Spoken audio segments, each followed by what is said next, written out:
Em 1 Pedro capítulo 3, versículo 7, diz: Maridos, vós igualmente vivei a vida comum do lar com discernimento, tendo consideração para com a vossa mulher como parte mais frágil. Tratai-a com dignidade, por isso que sois juntamente herdeiros da mesma graça de vida, para que não se interrompam as vossas orações. Durante muito tempo, nesse desafio tremendo que temos de construir uma fé saudável, durante muitos anos eu fui construindo um entendimento de departamentalizar minha vida. Então é como se a minha vida fosse um grande armário e cada gaveta da minha vida está inserido questões bem particulares. Então eu tenho a gaveta do trabalho, a gaveta do estudo, a gaveta do casamento, a gaveta dos esportes, a gaveta da igreja, e tem uma gaveta ali que eu chamaria a gaveta de Deus. Ao longo desses anos eu fui percebendo que as Escrituras me trazem um convite muito mais radical. O convite bíblico para mim é uma absoluta transformação de natureza, de perspectiva e de esperança. De maneira que quando eu criei no Senhor Jesus, eu fui batizado para dentro de uma nova realidade de existir. E agora a vontade de Deus é que a vida de Cristo, pelo poder do Espírito Santo, ela me una ao Senhor. E eu comece agora a participar de uma natureza e de uma vida muito mais profunda, que está entrelaçada com a eternidade e com coisas espirituais e invisíveis. De maneira que agora nós deveríamos falar como Paulo disse: já não sou eu mais quem vivo, mas é Cristo que vive em mim. De maneira que agora eu, nesses anos, fico entendendo que eu já não sou mais um armário, mas Cristo é o meu armário. O Senhor Jesus, como meu amo e como meu Deus, deveria ser aquele aonde todas as gavetas da minha vida estão inseridas, estão escondidas. Então, eu não tenho mais o controle da gaveta do meu trabalho, ou a gaveta do meu dinheiro, ou a gaveta do meu casamento, ou a gaveta dos meus filhos. Tudo isso eu coloco no Senhor Jesus. O Senhor Jesus é o dono da gaveta do dinheiro, é o dono da gaveta dos filhos, é o dono da gaveta do casamento. De maneira que não tem mais a separação. Isso aqui é uma coisa minha, isso aqui é uma coisa para Deus. Isso aqui é um momento do meu dia que eu não penso mais em Deus, ou Deus não está inserido nesse contexto. Isso aqui é uma coisa que diz respeito a mim. Pagar contas, trabalhar, fazer coisas que a gente julga humanas e terrenas demais, é como se Deus ficasse no lado de fora. Eu não enxergo assim vida cristã, e eu não enxergo que esse é o convite divino. Pelo contrário, eu enxergo hoje em dia que o Senhor Deus deseja participar de tudo da minha vida e deseja assumir esse controle. E lendo esse texto aqui de Pedro, depois se você ler todo esse capítulo, Pedro está trabalhando esse conceito, de que a vida comum, a vida do dia a dia, ela é muito preciosa para Deus. Ela não é menor. Nós não temos um momento do nosso dia que não é para a glória de Deus e um momento do nosso dia que nós fazemos as coisas para a glória de Deus. Esse senso e essa ideia de que quando nós ajoelhamos e oramos, ou quando nós abrimos a Bíblia para ler, esse momento é um momento espiritual. E no momento que você sai para correr, para jogar bola, para comer uma pizza com os amigos, não, esse momento não é um momento espiritual, esse é um momento social. Essa ideia é uma ideia equivocada, é uma ideia que nos afasta de uma comunhão perene, contínua com Deus. Essa ideia de que algumas coisas pertencem a Deus e outras não é o convite do Senhor para nós. E é isso que Pedro está dizendo aqui. Ele começa esse capítulo, no versículo 1, no capítulo 3, dizendo: mulheres, vocês que são casadas, vocês acham que como vocês podem agradar a Deus?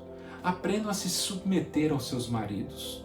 E uma mulher que se submete ao seu marido e ela consegue se unir a Deus, oferecendo um espírito manso e tranquilo, isso tem muito valor diante de Deus. Veja bem, o Senhor não está falando assim: mulheres, esposas, participem de toda a programação da igreja, participem do bazar, façam crochê, tricô, costura, sopa para os pobres, porque isso tem grande valor para Deus.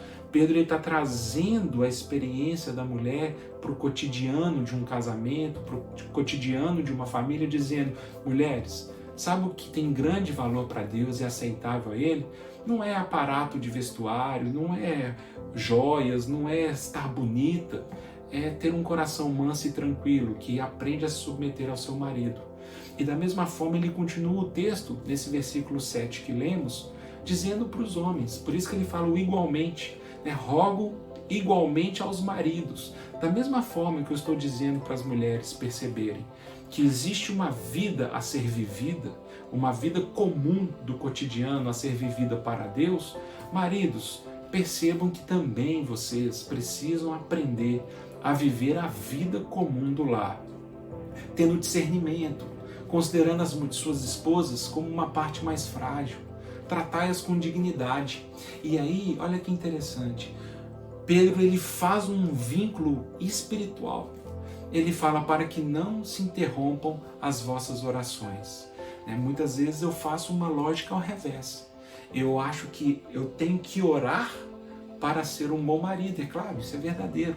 Mas o que Pedro está dizendo é cuidado. Se você não é um bom marido, se você não trata a sua mulher com dignidade, se você não aprende a viver a vida comum do lar, cuidado, as suas orações poderão ser interrompidas. Uma das sugestões que eu te dou para considerar, nós não sabemos o que Pedro tinha em mente.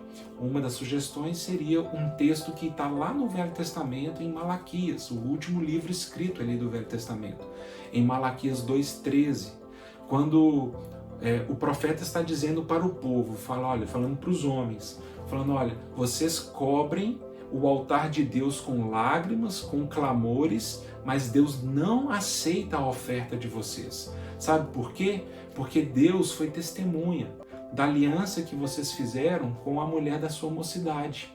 E vocês têm sido desleais para com elas.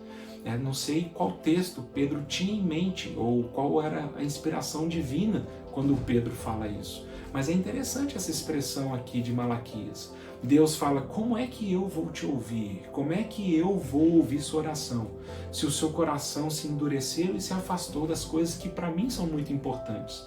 Como é que você reduz a sua experiência comigo em ofertas, sacrifícios, oblações, cultos, liturgias, se você volta para sua casa e não trata com dignidade a sua esposa?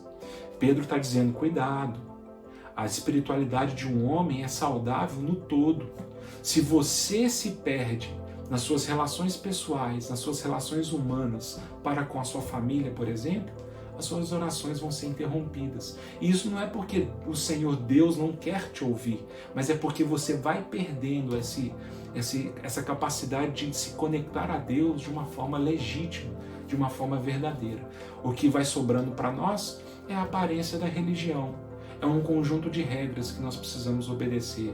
É o legalismo de uma fé que é morta no amor. É uma fé morta na caridade. É uma fé que é morta na operosidade daquilo que o Espírito Santo deseja produzir nas pessoas que vivem conosco. Quando eu entendi isso alguns anos atrás, isso para mim foi muito libertador. Para mim isso foi muito poderoso, porque eu fui entendendo que uma das formas práticas das minhas orações não serem interrompidas é eu, em alguns momentos, parar de orar e ir fazer o que a minha esposa está pedindo. É passear no shopping com ela, é sair para o sacolão para comprar as frutas que ela está pedindo, é fazer as manutenções que ela está pedindo na casa, é viver a vida comum do lar. É me importar com as pessoas que o Senhor colocou no mesmo teto para viver comigo. É poder mostrar para elas, através das minhas práticas e através do cotidiano, que o nosso Deus é um Deus cheio de misericórdia, cheio de amor, cheio de longanimidade. E me parece que Pedro está tentando dizer isso para os seus leitores. Falou: olha, existe uma espiritualidade poderosa, existe uma realidade espiritual que ela não se dá nas disciplinas que nós consideramos que são disciplinas espirituais, como jejum, oração, vigília, oferta, sacrifícios. Existe um culto a Deus, existe uma oferta a Deus que se dá no cotidiano, que se dá na mão dada passeando no parque, que se dá na paciência que se tem de ouvir as histórias, os casos, as angústias da esposa, que se dá na esposa que se submete com mansidão ao seu marido. E olha que Pedro começa esse texto lembrando os seus leitores que inclusive os incrédulos. Então ele fala, olha, mulheres, sede submissa aos vossos maridos. E olha, mesmo que ele for incrédulo, aprenda que eles vão ouvir o testemunho de Deus sem nenhuma palavra da sua boca, através do seu procedimento e através do seu comportamento. A minha oração é que o Senhor me ensine a viver a vida, que eu possa dedicar e consagrar a Ele cada minuto do meu dia. Nas coisas triviais, nas coisas que nós consideramos comuns, o Senhor deseja se manifestar. O Senhor deseja estar comigo nessas coisas. A minha oração é que Ele seja o meu armário, que o Senhor Jesus seja tudo na minha história, que Ele tenha total liberdade de organizar cada gaveta do meu coração, cada aspecto, cada situação, cada relacionamento que o Senhor tem me dado, que Ele possa organizar e Ele possa se manifestar. E assim a minha vida possa dar um testemunho que Jesus Cristo é o meu Senhor de fato e de direito. 1 Timóteo capítulo 5, versículo 8. Ora, se alguém não tem cuidado dos seus, e especialmente dos de sua própria casa, tem negado a fé e é pior do que o descrente.